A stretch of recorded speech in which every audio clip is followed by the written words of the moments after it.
تنہائی یہ نہیں کہ آپ ویرانے میں اکیلے کھڑے ہوں، بلکہ تنہائی یہ ہے کہ آپ بھرے شہر میں اپنے آپ کو تنہا محسوس کر رہے ہوں۔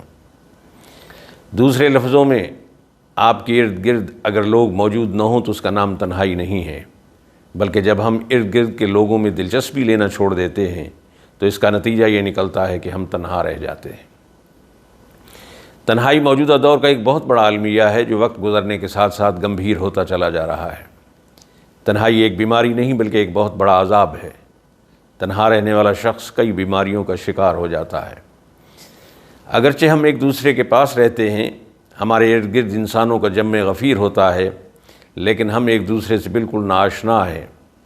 دیوار کے ساتھ دیوار ہے، لیکن ہمیں اس سے کوئی سروکار نہیں کہ کون مر گیا اور کون بیمار ہے۔ ہم کندھے سے کندھا ملا کر عبادتیں بھی کر رہے ہیں، لیکن ایک دوسرے سے کوئی واسطہ نہیں۔ بقول شاعر، کوئی حرف تسلی، کوئی دلاسا بھی نہیں ہے، اس بھرے شہر میں کوئی اور شناسا بھی نہیں ہے۔ وجہ یہ ہے کہ ہماری زندگی کا کوئی ایک مقصد نہیں، بلکہ ہم کثیر المقاصد ہو گئے ہیں اور ایک ہی وقت میں کئی زندگیاں گزار رہے ہیں۔ اسی لیے ہم ایک دفعہ نہیں مرتے، بلکہ ہر روز کئی کئی مرتبہ مرتے ہیں۔ بقول شاعر، اتنے حصوں میں بٹ گیا ہوں میں، میرے حصے میں کچھ بچا ہی نہیں۔ ہم انسانوں کے ہجوم میں اس طرح پاگلوں کی طرح دوڑ رہے ہیں جیسے ہماری کوئی قیمتی شے گم ہو گئی ہو اور ہم اس کی تلاش میں حواس باختہ ہو چکے ہوں۔ ہم سب جلدی اور تیزی میں ہیں کہ کوئی ہم سے آگے نہ نکل جائے۔ اس خواہش نے ہمیں اتنا خود غرض بنا دیا ہے کہ ہم ایک دوسرے کے مد مقابل آ کر کھڑے ہو گئے ہیں، جس کا انجام تنہائی کے سوا کچھ نہیں۔ اب دل میں حوصلہ نہ سکت بازوؤں میں ہے، اب کے مقابلے پہ میرے یار آ گئے۔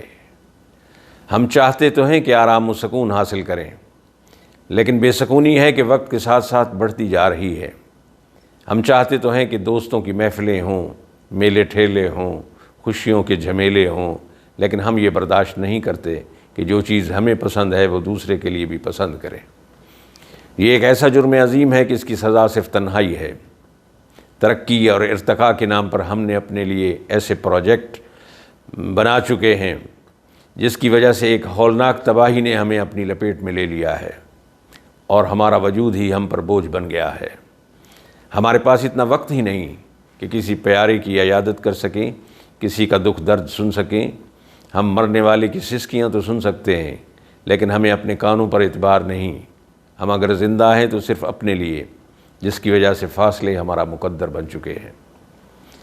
بے مروتی اور بے تنائی کی وجہ سے ایک انسان دوسرے انسان کو ہلاک کر رہا ہے، یہاں تک کہ وہ ایک دوسرے کے قریب آنے سے بھی خوف زدہ ہے۔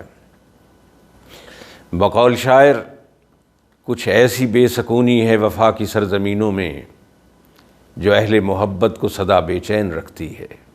یاد رکھیے گا، جب ہم کسی کے نہیں تو ہمارا کون ہوگا۔ انسانی روح میں تنہائی کا زہر بھر چکا ہے۔ عزیزان گرامی، اگر آپ کو یہ چینل پسند آئے تو اسے سبسکرائب ضرور کیجیے گا۔ عزیزان گرامی، آپ صاحب علم و دانش ہیں، آپ بخوبی جانتے ہیں کہ تنہائی ایک دہشتناک اذیت کا نام ہے۔ تنہائی کو ختم کرنے کے 3 طریقے ہیں۔ نمبر 1، انسان کی عظمت کو تسلیم کر لیا جائے۔ نمبر 2، دوسروں کے لیے بھی وہی پسند کیا جائے جو آپ اپنے لیے پسند کرتے ہیں۔